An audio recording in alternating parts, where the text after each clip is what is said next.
तर संतश्रेष्ठ ज्ञानेश्वर माऊलींचा पालखी प्रस्थानासाठी लाखो भाविक आळंदीमध्ये दाखल झाले आणि एका भाविकाने माऊलींना चिठ्ठी दिली।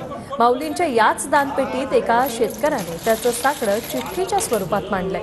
नेमकं काय आहे चिठ्ठी जाणून घेतलंय आमचे प्रतिनिधी रणजित जाधव यांनी।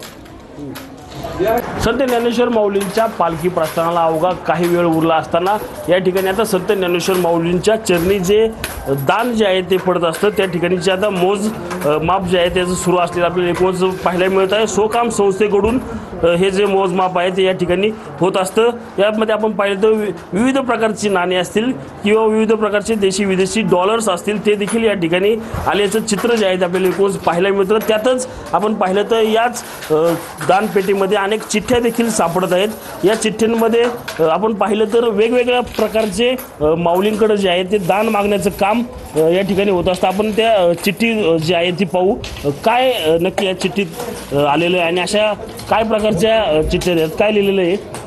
माऊली महाराज पाऊस पडू दे, बळीराजा सुखवू दे, तुझा वारकरी धारशिव, अशा कशा किती प्रकारच्या चिठ्ठ्या आहेत आणि काय काय असतात?